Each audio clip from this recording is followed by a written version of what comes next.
Une armée européenne. Une idée intéressante, mais est-ce que c'est vraiment possible? Normalement, c'est exactement le moment où l'on dirait non.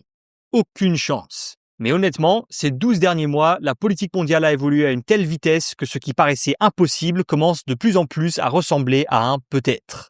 Il y a l'Ukraine, l'Iran, le Venezuela, et puis il y a ce retour assez étrange d'une vision très ancienne des relations internationales, presque impériales, avec Trump qui parle ouvertement d'intervenir au Mexique, à Cuba, en Colombie, et pour l'Europe, le cas le plus préoccupant de tous, le Groenland, qui, oui, appartient plus ou moins au Danemark. Avec tout ce qu'il se passe, il n'est donc pas si surprenant que de plus en plus de responsables politiques commencent à dire à voix haute ce que beaucoup pensaient jusque-là en silence. Est-ce que le moment est venu de créer une armée européenne? Prenez Kubilius, le commissaire européen à la défense. Il parle désormais ouvertement de la création d'une force européenne de 100 000 soldats placés sous un contrôle pleinement européen. Maintenant, ce n'est pas la première fois que l'on parle d'une armée européenne. Dans la partie 1, publiée il y a presque un an, on entrait vraiment dans le détail de la façon dont une armée de l'Union européenne pourrait fonctionner concrètement. Dans cette vidéo, on va se concentrer sur autre chose, ce qui s'est passé depuis. Alors, regardons maintenant ce qui s'est passé depuis notre dernière vidéo, parce que plusieurs événements vraiment importants ont eu lieu entre-temps. D'abord, Pedro Sánchez.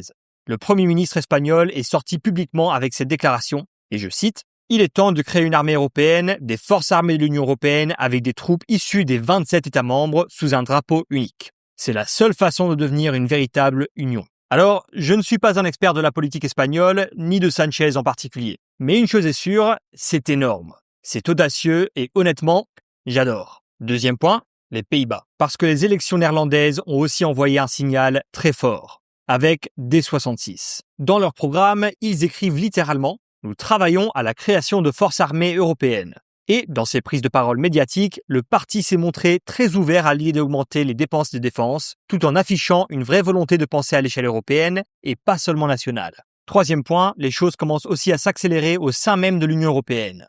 Le commissaire européen à la défense, Andrius Kubilius, a appelé ouvertement à la création d'une force militaire permanente de 100 000 soldats. Lors d'une conférence sur la sécurité en Suède, dimanche dernier, il a posé la question suivante. Les États-Unis seraient-ils plus forts s'ils avaient 50 armées d'États différentes au lieu d'une seule force fédérale, ou 50 budgets de défense séparés au lieu d'un seul? La réponse est plutôt évidente. Et regardez simplement les chiffres. Si l'on additionne les dépenses militaires de tous les États membres de l'UE en 2025, on arrive à environ 446 milliards de dollars. Cela ferait de l'Europe le deuxième plus grand dépensier militaire au monde, et de très loin. Seuls les États-Unis seraient devant. Donc le problème de l'Europe, ce n'est pas l'argent. Le problème, c'est qu'on le dépense séparément, dans 27 directions différentes. Ce qui, soyons honnêtes, n'est pas très efficace. Et Kubilius ne s'arrête pas aux troupes. Il pousse aussi pour la création d'un Conseil européen de sécurité. L'idée serait un groupe plus restreint, d'environ 10 à 12 membres, incluant le Royaume-Uni, avec des sièges permanents pour les grands acteurs, quelques sièges tournants et la direction de l'UE autour de la table.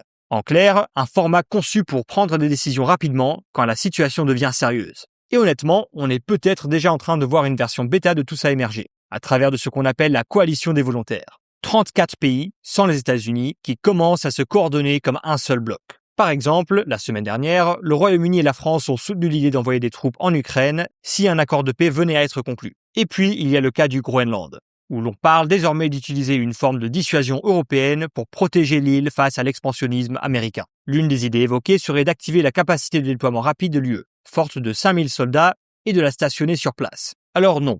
Rien de tout cela ne constitue encore une armée européenne à proprement parler. Mais ce sont clairement des signaux faibles, des petits indices qui pourraient très bien aller dans cette direction. Alors maintenant, regardons ce que les plus grandes voix politiques en Europe disent réellement. Et surtout, où elles se situent sur l'idée d'une armée européenne. On commence par Emmanuel Macron. Il y a quelques années, c'était clairement la voix la plus forte dans la pièce en faveur d'une armée européenne. Mais ces derniers temps, il s'est fait beaucoup plus discret. Cela dit, comme c'est en grande partie son idée à l'origine, on va quand même garder la France en vert pour l'instant. Ensuite, il y a la Pologne. Zobaczcie, jak to brzmi. 500 milionów Europejczyków prosi 300 milionów Amerykanów, żeby oni ich obronili przed 140 milionami Rosjan. Chcę się powtórzyć tylko te słowa. Umiesz liczyć, to licz na siebie, zacznij liczyć na siebie. Nie w odosobnieniu, ale z pełną świadomością własnego potencjału. Europa, jeśli czegoś dzisiaj nam brakuje, to przecież nie przewagi gospodarczej czy ludnościowej, tylko wiary w to, że jesteśmy naprawdę globalną potęgą. Mon Dieu, j'adore cet extrait. Franchement, à quel point a-t-il raison? Ça résume parfaitement la situation européenne. Alors, Donald Tusk a clairement laissé entendre qu'il était ouvert à l'idée d'une armée européenne. Mais Karol Nawrocki, lui, absolument pas. Du coup, avec cette ambiguïté, on place la Pologne en orange. Ensuite, il y a l'Italie. Giorgia Meloni a été très claire. Elle ne soutiendra pas une armée européenne si elle fait simplement doublon ou concurrence à l'OTAN. Ce qu'elle veut, c'est un pilier européen au sein de l'Alliance et pas un remplacement. Donc, pour une armée européenne indépendante, l'Italie est en rouge. Puis, il y a la Hongrie. Et là, aucune surprise. Viktor Orban est constamment opposé à l'idée de transférer ce genre de pouvoir à l'Union européenne. C'est un rouge très net. Et enfin, un pays très important, l'Allemagne. Quand Friedrich Merz est devenu chancelier, beaucoup s'attendaient à un grand tournement pro-européen. Mais dans une interview récente, il a été très direct. Selon lui, l'intégration européenne a des limites. Il plaide plutôt pour plus de coopération entre États plutôt que pour davantage d'intégration. Ce qui place l'Allemagne plutôt en rouge, elle aussi. Alors voilà, ce n'est qu'un petit échantillon de dirigeants. Mais dans votre pays, c'est quoi l'ambiance? Est-ce qu'on pousse pour une force européenne unifiée ou est-ce qu'on s'accroche à la souveraineté nationale? Dites-le moi dans les commentaires, j'ai envie de voir comment le reste de la carte se remplit. Et voici ce que j'en pense. Honnêtement, j'aimerais surtout que davantage de dirigeants aient le courage politique d'assumer ce sujet et de vraiment prendre les choses en main. Parce qu'aujourd'hui, soyons francs, il n'y a pratiquement que Pedro Sánchez qui le dit clairement à voix haute. Et un commissaire européen. Et pourtant, une armée européenne réglerait énormément de problèmes pour l'Europe. Elle dissuaderait la Russie. Elle nous rendrait beaucoup moins dépendants des États-Unis, qui, soyons réalistes, défendent toujours leur propre intérêt en priorité. Et elle nous ferait économiser de l'argent. Parce que 27 armées séparées, c'est juste inefficace. Et le plus ironique dans tout ça, les citoyens, eux, sont déjà prêts. Les sondages dans la majorité des pays de l'UE montrent que l'opinion publique y est favorable. Ce sont donc les responsables politiques qui traînent les pieds. Et pour être très clair, je ne parle pas de remplacer les armées nationales. C'est un complément. Imaginez simplement que chaque pays consacre 1% de son PIB à une force européenne commune. Ce serait colossal. Si vous voulez le détail complet de la façon dont tout cela pourrait fonctionner concrètement, on a fait une partie 1 entièrement dédiée au sujet. Allez la voir juste après cette vidéo. Et merci beaucoup d'avoir regardé la vidéo.